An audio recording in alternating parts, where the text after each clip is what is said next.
Hello students, कैसे आप सभी। आई होप आप सभी अच्छे होंगे। मैं दिशा स्वागत करती हूँ आपके अपने परिवार फिजिक्स गुरु में, जहाँ हम पढ़ रहे हैं ग्रेजुएशन के लिए फिजिक्स, केमिस्ट्री और मैथ्स। जैसा कि आपको पता है ये क्लास केमिस्ट्री के लिए है और इसमें हमारे 5th सेमेस्टर स्टार्ट हो चुका है। और पता है 5th सेमेस्टर में हमारी 2 बुक हैं। उसमें से हम पहली बुक हमारी चल रही है ऑर्गेनिक सिंथेसिस ए, और उसकी जो हमारी यूनिट फर्स्ट है एल्केन्स एंड साइक्लो एल्केन्स, वो हमारी ख़त्म हो चुकी है। आज हम पढ़ेंगे second unit alkenes, chemistry of alkenes. ये हमारी क्या है, सेकंड यूनिट। ठीक है, तो इसमें एल्केन्स, जो हमारे एल्केन्स से हमें पता ही है, ये एल्केन्स में हमारा ए आता है, मेन वर्ड यही तो था। इसमें क्या होता है, सिंगल बॉन्ड। और जो एल्कीन्स है, जो ईन है, उसमें हमारा डबल बॉन्ड। ये ध्यान में रख लेना। जो हमारा एल्काइन है उसमें हमारा ट्रिपल बॉन्ड। ठीक है, तो इसमें हम बॉन्ड से पहचान लेंगे ये कौन सा है, एल्केन है, एल्काइन है या एल्कीन है। इतनी बात समझ में आ गई। अब चलो, अब जो हमारा एल्कीन्स है, देखो जैसे मैंने यहाँ लिखा C2H6, ये हमें पता है ये क्या है, ये है एल्केन्स। एल्केन्स ही तो है, ये एथेन एल्केन्स। तो अब यहाँ देखो, यहाँ हमने लिखा C2H4, ये हमारा हो गया एथीन। एथीन यानी एल्कीन। ठीक है, ये इसमें C2H6 जो है ये हमारा एल्केन है, एल्केन में एथेन। ये हमारा एल्कीन है, ये है हमारा एथीन। तो इसमें क्या है, ये अंतर देखो, इसमें क्या है, इसमें कितने 6 हाइड्रोजन है, इसमें 4 हाइड्रोजन है। तो इसमें से 2 हाइड्रोजन खत्म हुए तो 4 हाइड्रोजन बचे, ये क्या हो गया हमारा एल्कीन। ठीक है, अगर हम इनका नोमेनक्लेचर करेंगे तो ऐसे ही कर लेंगे, E लगा देंगे, E ये लगता चला जाएगा। ठीक है, अब देखो इसमें ये हमारा क्या है, एल्केन। एल्कीन इसका हमें पता ही चल गया, जो एल्कीन है इसमें क्या आता है, डबल बॉन्ड। ये भी ध्यान में रख लेना, ये मैं समझा रही हूँ, समझ लेना, इसे मोटा मोटा सा समझ लेंगे। वैसे तो हम पढ़ेंगे और भी, लेकिन थोड़ा थोड़ा आप समझ लो। तो ये क्या है, इसमें डबल बॉन्ड होता है। और इसका जनरल फॉर्मूला क्या, इसमें क्या होता है, ये देखो डबल बॉन्ड कैसे प्रेजेंट होते हैं, CH2 डबल बॉन्ड CH2, ये ऐसे। इसमें क्या होता है, CH2 डबल बॉन्ड CH2। तो हम डबल बॉन्ड देखते ही पहचान लेंगे ये क्या है, एल्कीन। ठीक है, अब आगे देखो, अब इसमें देखो हमारी इसी से क्या बन जाएगी, डेफिनेशन बन जाएगी। जो अभी हमने समझा इसी में हमारी क्या हो जाएगी, ये डेफिनेशन बन जाएगी। अच्छा, पहले एक चीज और समझ लो, ये जो है हमारे, ये है सैचुरेटेड एलिफेटिक हाइड्रोकार्बन्स, कौन, एल्केन्स। और जो हमारे एल्कीन्स है वो है अनसैचुरेटेड एलिफेटिक हाइड्रोकार्बन्स। ठीक है, इसमें क्या होता है, डबल बॉन्ड प्रेजेंट होता है। अनसैचुरेटेड मीन मल्टीपल बॉन्ड्स का प्रेजेंट होना। मल्टीपल बॉन्ड्स, उसमें डबल बॉन्ड भी हो सकता है, ट्रिपल बॉन्ड भी हो सकता है, कुछ भी हो सकता है। वे क्या होते हैं, अनसैचुरेटेड। तो इसमें हम एल्केन्स की पहचान कर लेंगे डबल बॉन्ड से। समझ में आ गया, ये क्या होते हैं, सैचुरेटेड एलिफेटिक हाइड्रोकार्बन्स, ये अनसैचुरेटेड एलिफेटिक हाइड्रोकार्बन्स। ठीक है, अनसैचुरेटेड मीन्स मल्टीपल बॉन्ड का प्रेजेंट होना, वो डबल बॉन्ड भी हो सकता है, ट्रिपल बॉन्ड भी हो सकता है, लेकिन हम कैसे पहचान कर लेंगे, अगर डबल बॉन्ड है तो वो एल्कीन है। तो इसमें इसी से हमारी डेफिनेशन बन जाएगी। कैसे बनेगी, ये देखो, हाइड्रोकार्बन, ठीक है, अनसैचुरेटेड, ये लिखी हुई है, इसकी डेफिनेशन लिखी हुई है, unsaturated aliphatic hydrocarbons containing 2 hydrogen atoms less than the corresponding alkanes which are characterized by the presence of double bond in their molecules are called alkanes। जो इसमें क्या है कि अनसैचुरेटेड एलिफेटिक हाइड्रोकार्बन्स, जिनमें हमारे पास 2 जो हमारे सैचुरेटेड अनसैचुरेटेड एलिफेटिक हाइड्रोकार्बन्स जो है उसमें हमारे क्या है, 2 हाइड्रोजन लेस हैं, किससे, एल्केन से। लेस ही तो है, कम ही तो है ये। तो ये इसमें क्या है, इसकी डेफिनेशन में यही आएगा कि इसमें क्या है, हमारे 2 हाइड्रोजन एटम्स लेस हैं as compare to its corresponding alkanes. उन्हें हम बोलते हैं एल्कीन्स। ठीक है, इन्हें क्या बोलते हैं हम, एल्केन्स। इसकी डेफिनेशन कोई पूछता नहीं है एग्जाम में हमसे, ऐसा नहीं है कि कोई पूछेगा एग्जाम में, आज तक नहीं आई है ना कोई पूछता है। आपको बस पता होना चाहिए कि हाँ थोड़ी बहुत आपको नॉलेज होनी जरूरी है कि ये होता है, और ये हमने यहाँ समझ लिया है, वो ये डेफिनेशन है कि इसमें से जो है 2 हाइड्रोजन जो है वो लेस है, वो क्या हो जाएंगे हमारे एल्कीन्स। तो ये इसकी होगी डेफिनेशन। स्क्रीनशॉट ले लेना, पर अभी रुको, हम पहचान भी कैसे लेंगे, डबल बॉन्ड से, या फिर आप इसको ऐसे भी याद कर सकते हैं, alkenes are hydrocarbons with carbon carbon double bonds. यहाँ लिखूं, अगर आपको वैसे ध्यान में रखने के लिए इसकी डेफिनेशन एल्केन्स की, तो आप थोड़ा सा ये याद रख सकते हैं, alkenes are hydrocarbons with carbon carbon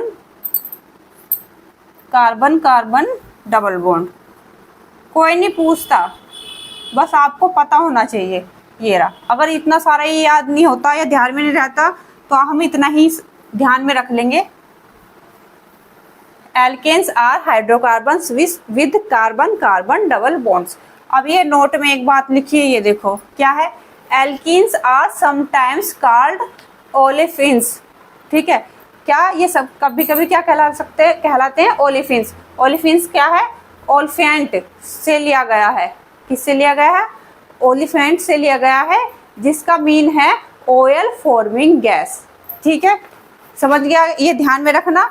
जो हमारे एल्केन्स थे उनको हम पैराफिन्स बोलते थे, ध्यान में होगा क्या था, पैराफिन्स। इनको क्या बोलते हैं, ओलेफिन्स बोलते हैं। ओलेफिन्स का मतलब क्या होता है, ऑयल फॉर्मिंग गैस, और इन्हें इसीलिए बोलते हैं ऑयल फॉर्मिंग गैस। इन्हें क्यों बोलते हैं, इनको इसीलिए बोलते हैं, हमारे पास जो लोअर मेंबर होते हैं, जब वो हैलोजन के साथ रिएक्ट करते हैं तो वो जो प्रोडक्ट फॉर्म करते हैं वो कैसे होते हैं, ऑयली नेचर के होते हैं। ठीक है, तो उसको इसीलिए उसको क्या बोलते हैं, ऑयल फॉर्मिंग गैस। एक बार इसका स्क्रीनशॉट ले लो, फिर आगे चलते हैं। स्क्रीनशॉट हो गया होगा, अब आगे देखो। अब इसका क्या पढ़ेंगे, एल्कीन्स का स्ट्रक्चर एंड बॉन्डिंग। 2-4 पॉइंट उसके हैं, वो लिख लेंगे, समझ लेंगे।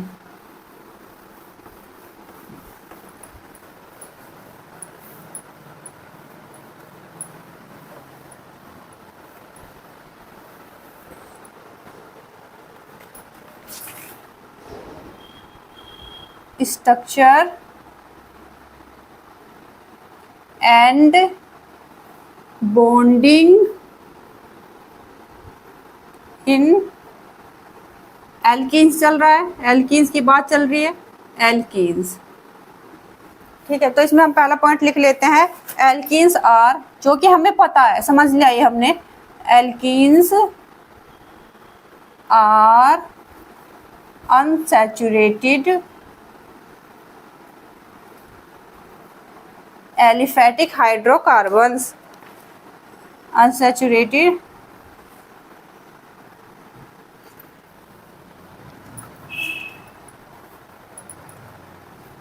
Hydrocarbon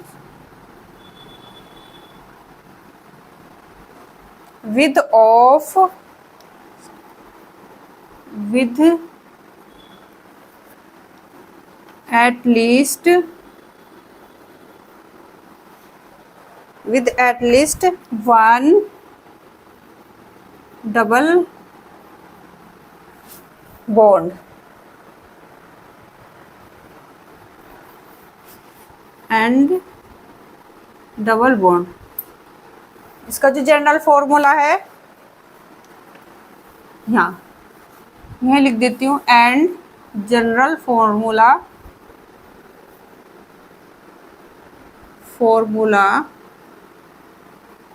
CnH2n। ठीक है, ये इसका क्या है, जनरल फॉर्मूला, ये ध्यान में रखना। जो हमारा एल्केन्स था उसका क्या था, CnH2n+1। इसका क्या है, इसमें अगर वैल्यू रख के देखो आप, 1 रख के देखोगे, 2 रख के देखोगे, 3 रख के देखोगे, ये आ जाएगा। मतलब ये नहीं आएगा, वो आते चले जाएंगे हमारे एल्कीन्स। ठीक है, और ये वैल्यू रख के एल्कीन्स हमारे आ जाएंगे।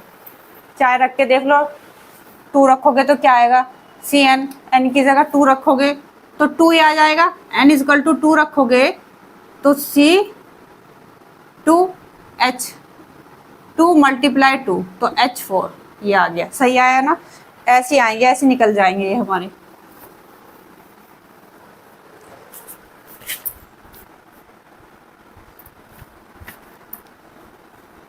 इसका second point, the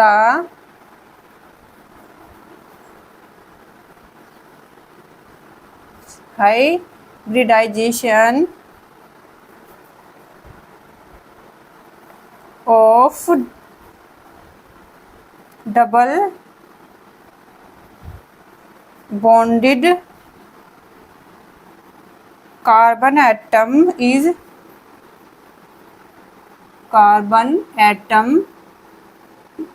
is sp2। Third point लिखो, the pi electron cloud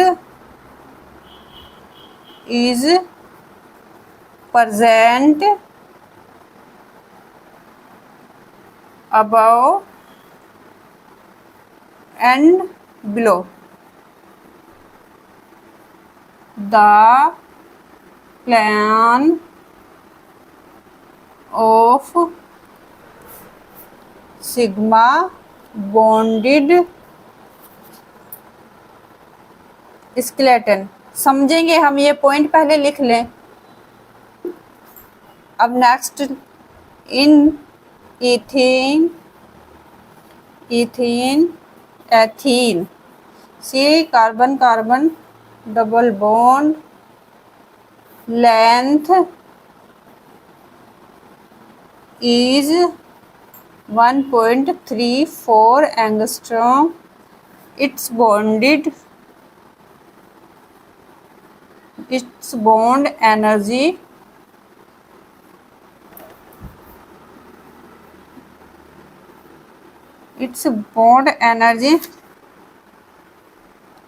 is 146 kilo calorie mole inverse. ये कुछ पॉइंट्स हैं। तो देखो, पहला पॉइंट ये हमें पता ही है, alkenes are unsaturated hydrocarbons with at least 1 double bond. ठीक है, जो एल्कीन्स है वो अनसैचुरेटेड हाइड्रोकार्बन्स है, एटलीस्ट उसमें एक क्या होना चाहिए, डबल बॉन्ड होना चाहिए। तो ये इसका जनरल फॉर्मूला क्या है, CnH2n, इसका जनरल फॉर्मूला हो गया। सेकंड पॉइंट देखो, the hybridisation of double bonded carbon atom is, इसका हाइब्रिडाइजेशन जो होता है वो कितना होता है, sp2 होता है। जो इसका हाइब्रिडाइजेशन होता है sp2 होता है। कैसे होता है, इसके स्केलेटन बना के देखो, तुम्हें पता ही है जो सिग्मा बॉन्ड और पाई बॉन्ड है वही हमें इसमें देखने हैं। ये हमने C double bond C carbon carbon के बीच बनाएंगे, यहाँ ये H ले लिया, यहाँ ये H है, ये इसका स्ट्रक्चर बनाया हमने, CH2 डबल बॉन्ड CH2 दिख रहा है ना ये। तो आपको पता ही है, जिस भी कार्बन का हमें क्या देखना है, हाइब्रिडाइजेशन देखना है। ये हाइब्रिडाइजेशन जिस भी कार्बन का देखेंगे उसी के सिग्मा बॉन्ड क्या करेंगे, हम काउंट करेंगे। खाली सिग्मा बॉन्ड ही हमें काउंट करने होंगे। अब हमें पता है जो डबल बॉन्ड है, डबल बॉन्ड में एक सिग्मा बॉन्ड होता है, एक पाई बॉन्ड होता है। इसमें तो कोई बताने वाली बात नहीं, क्या इसमें एक सिग्मा बॉन्ड होता है, एक पाई बॉन्ड होता है। ये क्या हो गया, सिग्मा, ये क्या हो गया, सिग्मा। जो साइड वाइज ओवरलैपिंग होती है वो भी हमें पता है, वो कैसी होती है, पाई बॉन्ड। और जो फेस टू फेस ओवरलैपिंग होती है वो हमारी सिग्मा बॉन्ड। ये हमने पढ़ा है मोटी में, मोलिक्यूलर ऑर्बिटल थ्योरी में। ठीक है, ये हमें समझ में आना चाहिए। तो जिस कार्बन की, जैसे हम इस कार्बन की निकालने हैं क्या, हाइब्रिडाइजेशन, तो इसके हम सिग्मा सिग्मा बॉन्ड जो है वो काउंट कर लेते हैं। तो कितने हुए, 1 2 3, 3 बॉन्ड है ये, 1 2 3, spp, तो क्या हो जाएगा, sp2। समझ में आ गया? तो इसलिए इसका क्या है, sp2 हाइब्रिडाइजेशन है डबल बॉन्ड वाले का। अब देखो ये वाला point, the pi electron cloud is present above and below the plan of sigma bonded skeleton. इसमें क्या बताएगा, जो पाई इलेक्ट्रॉन है, पाई इलेक्ट्रॉन क्लाउड जो प्रेजेंट है वो क्या है, स्केलेटन के अबो भी है और बिलो भी है। स्केलेटन जो हमने भी ये बनाया था, ये सी, ये वाला इसमें जो पाई, जो इलेक्ट्रॉन है, इलेक्ट्रॉन क्लाउड जो है पाई का, वो क्या है, इसके अबव भी है, इसके बिलो भी है। ठीक है, ये मैं बार बार मिटा देती हूँ। ये देखो, in ethyl C double bond, C bond length is 1.34 angstrom. जो ये कार्बन कार्बन के बीच जो ये डबल बॉन्ड है, इसकी लेंथ की बात चल रही है, कितनी है इसकी लेंथ, 1.34 एंगस्ट्रॉम। और इट्स बॉन्डेड एनर्जी, उसके बॉन्ड की जो एनर्जी होती है 146 kilo calorie mole inverse. Point आपको क्लियर होंगे, स्क्रीनशॉट ले लो, फिर आगे चलते हैं। अब देखो, IUPAC nomenclature of alkenes, alkenes के IUPAC नेम देख लेते हैं। तो इसमें पहला पॉइंट है, पहला पॉइंट समझेंगे, फिर सेकंड पॉइंट समझेंगे। ठीक है, कि सेकंड पॉइंट थोड़ा बड़ा है, इसलिए मैंने अभी वो लिखा नहीं है। तो इसमें क्या, अगर कोई हमें एल्कीन दे दे कि इसका क्या करना है, आपको इसका IUPAC नेम लिखना है, तो हमें क्या करना पड़ेगा, उसमें पहले पेरेंटल एल्कीन से स्टार्ट करना, और उसमें क्या होना चाहिए, उसमें प्रेजेंट होना चाहिए डबल बॉन्ड भी उसमें प्रेजेंट होना चाहिए, और वो सबसे लॉन्गेस्ट चैन भी होनी चाहिए। ठीक है, अब मैं एग्जांपल से समझाऊंगी, आपको अच्छे से समझ में आ जाएगा। ये देखो एग्जांपल, ये है हमारा CH2, ये ले लिया हमें CH2, CH2, CH3, यहाँ ले लिया CH2, CH3। तो ठीक है, इसमें हमें नंबरिंग, पहले तो हमें क्या देखनी है, चैन के लॉन्गेस्ट चैन किधर से बनेगी सबसे ज़्यादा। तो अगर हम ऐसे करें, हमें लग रहा है कि ये ऐसे बैठ रही है लॉन्ग, तो अगर हम इसकी ऐसे, ये ठीक है, ऐसे नंबरिंग करें तो गलत हो जाएगी। क्यों, इसमें डबल बॉन्ड तो कहीं आ ही नहीं रहा, जबकि लॉन्गेस्ट चैन हमें ऐसी देखनी है कि उसमें डबल बॉन्ड भी हो। ठीक है, तो ऐसे हम नहीं करेंगे। तो अब यहाँ देखो कैसे करेंगे, CH2, CH2, CH3, CH2, CH2, CH3। तो देखो, अगर हम ऐसे लें, ऐसे, एक तो ऐसे बैटरी है जिसमें डबल बॉन्ड भी आ रहा है, पर इससे लंबी तो ये बैटरी है। अगर हम ऐसे ले, ये वाली, ठीक है, लॉन्गेस्ट चैन हो और डबल बॉन्ड भी हो उसके अंदर, तो हम कैसे करेंगे, ऐसे करेंगे। और हमें पता ही है, हमने उसमें एल्केन्स वाले में IUPAC नेम जो है वो कर रखे हैं। तो उसमें हमें क्या करना है, जो हम क्या करेंगे, इसमें नंबरिंग किधर से करेंगे, जिधर से हमारा क्या है, डबल बॉन्ड पास पड़े, उधर से हम नंबरिंग शुरू करेंगे। तो इधर से हम नंबरिंग स्टार्ट कर देंगे, तो डाल देंगे 1 2 3 4 5। पहले लॉन्गेस्ट चैन देखेंगे, लॉन्गेस्ट चैन देखने के बाद कि कैसे बैठ रही है, और उस लॉन्गेस्ट चैन में क्या होना चाहिए, हमारा डबल बॉन्ड भी आना जरूरी है। पहले इसके अंदर हम क्या देखते हैं, इस तरह से देखते हैं। ठीक है, पहला जो हमारा इसका रूल है, पहला जो पॉइंट है इसका ये है, इसका स्क्रीनशॉट लो, फिर सेकंड पॉइंट देखते हैं। तो देखो, ये हमारा सेकंड पॉइंट है, the position and the double bond and the substituents if any are indicated by Arabic numeral that is 1 2 3 etc. Numbering being due from that side chain which gives the lowest number to the double bond. That is, while numbering the chain, the double bond receives the same number from either side. The carbon chain is numbered in such a way that the substituents gets the lower number. अब इसमें क्या है, हमें पता ही है, जो हमें, अगर हम किसी भी उसकी नंबरिंग करेंगे चैन की, तो नंबरिंग उधर से करेंगे जिधर से डबल बॉन्ड हमारा लोवेस्ट नंबर पे हो। ठीक है, वो तो हमें पता है, लेकिन अगर उस चैन में कोई सब्स्टिट्यूएंट्स जुड़ा हो तो हम नंबरिंग किधर से करेंगे, ये रूल है। इस रूल में हमें ये देखना है कि अगर उस चैन में सब्स्टिट्यूएंट्स जुड़ गया कोई, तो हम नंबरिंग फिर कैसे करेंगे, तो उसका तो हमें पता ही है। अगर सिंपल, अगर ये वाली है हमारी, ये हमने अभी पढ़ी थी फर्स्ट पॉइंट में, CH2 double bond CH2 CH3 CH2 CH2 CH3, इसमें तो पता है जिधर से डबल बॉन्ड क्या लोवेस्ट नंबर पे हो, इधर से हमारा 1 पे है, लोवेस्ट नंबर पे ऐसे नंबरिंग चेंज कर लेंगे, लोवेस्ट चेंज देख लेंगे और डबल बॉन्ड लोवेस्ट नंबर पे प्रेजेंट हो उधर से हम क्या कर देंगे, काउंटिंग शुरू कर देंगे, 1 2 3 नंबरिंग शुरू कर देंगे। इधर से नहीं करेंगे क्योंकि इधर से डबल बॉन्ड दूर बैठ रहा है, इधर पास है, लोवेस्ट नंबर है, तो इधर से करेंगे। ये हमें पता चल गया था पहले रूल में।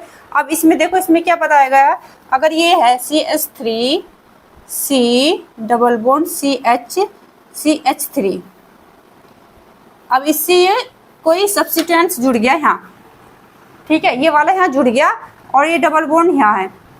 अब अगर हम नंबरिंग करें तो डबल बॉन्ड कहाँ आना चाहिए, लोवेस्ट नंबर पे आना चाहिए। अगर इधर से देखिए 1 2 तो इधर भी 2 नंबर पे आ रहा है, इधर से देखिए 1 2 तो इधर भी 2 नंबर पे आ रहा है। तो अब हम क्या करेंगे, अब हम इसमें देखेंगे सब्स्टिट्यूएंट्स, ठीक है, सब्स्टिट्यूएंट्स किधर से पास आ रहा है, लोवेस्ट नंबर पे आ रहा है, उधर से हम क्या करेंगे, इसकी नंबरिंग शुरू कर देंगे। समझ में आया? जो ये हमारा सब्स्टिट्यूएंट जुड़ रहा है वो डबल बॉन्ड के लोवेस्ट नंबर पे आए, उधर से हम स्टार्टिंग शुरू करते हैं। जैसे इधर से करेंगे 1 2, ठीक है, बाकी 3 4 ऐसे कर देंगे, ऐसे इसकी नंबरिंग होंगी। ये वाला रूल था, स्क्रीनशॉट ले लो। समझ में आ गया होगा, ये स्क्रीनशॉट ले लो और ये नोट कर लो। ये इसका एग्जांपल है, ये पहले वाले का बताया था करके। तो जब सब्स्टिट्यूएंट जुड़ा हो तो हम नंबरिंग कैसे करते हैं, वो ऐसे करते हैं। ले लो, स्क्रीनशॉट लो। अब देखो ये वाला point, the name of the substituents on the carbon chain is prefixed by its position to the name of parent alkene. A hyphen separates the position and the name of the substituents. तो अगर हमें किसी substituents का क्या करना है, नाम लिखना है, तो हम क्या करेंगे, पोजीशन के साथ उसकी, जैसे हमने पढ़ रखा है यूपीएससी नेम एल्केन में ही, तो किसी सब्स्टिट्यूएंट्स का अगर हम नाम लिखते हैं तो उसकी पोजीशन के साथ ही लिखते हैं, ठीक है, पोजीशन के साथ लिखते हैं, बिफोर पेरेंटर एल्कीन। और एक हाइफन यूज करेंगे हम पोजीशन सब्स्टिट्यूएंट्स के नाम को क्या करने के लिए, सेपरेट करने के लिए। एग्जांपल देखोगे तो अच्छे से क्लियर हो जाएगा। देखो जैसे ये हमने ले लिया example CH3 double bond CH3। पता है नंबरिंग किधर से करनी है, ठीक है, इधर से करेंगे। क्यों, सब्स्टिट्यूएंट्स डबल बॉन्ड के इधर से पास पड़ रहा है तो इधर से करेंगे, क्योंकि वैसे तो नंबरिंग करेंगे 1 2, ये 2 पे आ रहा है, ये भी 2 पे आ रहा है, तो हम क्या करेंगे, इधर से कर देंगे। तो 1 2 3 4। तो इसका नाम कैसे लिखेंगे, तो इस सब्स्टिट्यूएंट का नाम हम पोजीशन के साथ लिखेंगे, कौन सी पोजीशन पे आ रहा है। तो 2 पोजीशन पे आ रहा है तो क्या लिख देंगे हम, इसका नाम लिख देंगे 2 methyl but methane ethane propane butane. तो ब्यूट आ जाएगा, ब्यूट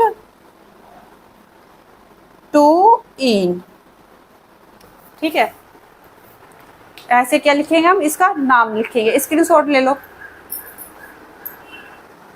अब देखो ये वाला point, if there are more than 1 substituents, each substituents preceded by its position arranged in alphabetical order before the name of the parent alkene, in case the same substituent is repeated twice, thrice, 4 times, the prefixed di, tri, tetra, ठीक है, etc are attached to the name of the substituents। अगर मान लो हमारे पास एक से ज्यादा क्या आ जाए, सब्स्टिट्यूएंट्स आ जाए, अभी तक तो मैंने एक बताया, अगर एक से ज्यादा सब्स्टिट्यूएंट्स आ जाए तो अकॉर्डिंग तो उनकी नंबरिंग तो हम पोजीशन के अकॉर्डिंग ही करेंगे, ठीक है, उनकी नंबरिंग कैसे, पोजीशन के अकॉर्डिंग हम उनकी नंबरिंग कर देंगे, लेकिन अल्फाबेटिकल ऑर्डर को हम ध्यान में रखेंगे। अल्फाबेटिकल ऑर्डर कैसे, हमने एल्केन में भी पढ़ा था, अगर एक सब्स्टिट्यूएंट्स मैथेन आ गया, एथेन आ गया, अगर अल्फाबेटिकली देखें ABCD तो पहले M आता है या E आता है, उस हिसाब से हम उसका क्या करेंगे, उसका नेम लिखेंगे, यूपीएससी नेम, वो हमने कर रखा है। एक बार और एग्जांपल देख लो, इसका example CH3 C double bond CH2 CH3। तो यहाँ एक सब्स्टिट्यूएंट्स तो यहाँ जुड़ गया CH3 और एक यहाँ जुड़ गया C2H5। ठीक, तो नंबरिंग तो हम इधर से कर देंगे 1 2 3 4 5। ठीक है, अब हम नाम कैसे लिखेंगे? ये मैथेन है और ये क्या है? एथेन है। तो इसमें हम किसका लेंगे? पहले क्या आता है? ई, तो पहले इसका नाम लिखेंगे ई, इथाइल। मिथाइल बाद में आता है। ठीक है, तो 3 इथाइल 2 मिथाइल पेंटटूइन।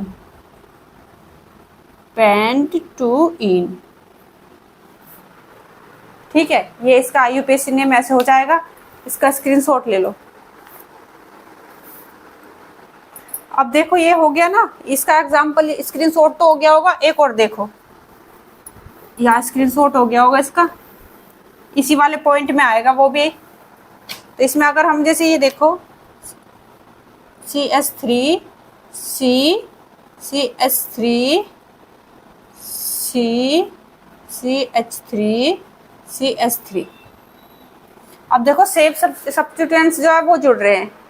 तो इसमें हमने क्या बताया? अगर ट्वाइस थ्राइस ऐसे अगर रिपीट हो रहे हैं, हम क्या लिखेंगे? डाई। 2 हैं तो डाई लिख देंगे, 3 है तो ट्राई लिख देंगे, 4 है तो टेट्रा लिख देंगे। तो ऐसे ही हम लिख देंगे। तो ये वाला एक और एग्जाम्पल और लिख लेना उसमें, सेकंड एग्जाम्पल इसी वाले टॉप पॉइंट में। तो इसको हम कैसे नाम देंगे? नंबरिंग तो दे देंगे इधर से भी।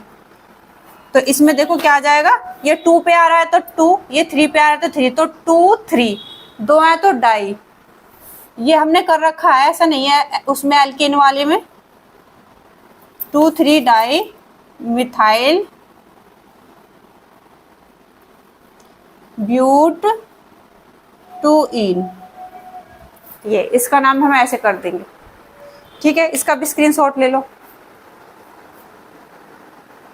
स्क्रीनशॉट हो गया होगा। अब ये 2 हैं, 2 ये दिए हैं मैंने, इनके आप क्या करोगे? खुद लिखोगे IUPAC नेम, लिख के देख लेना। ये देखो, इसको हम ऐसे लिख सकते हैं, इधर लिख देती हूँ मैं, आप IUPAC नेम लिख लेना।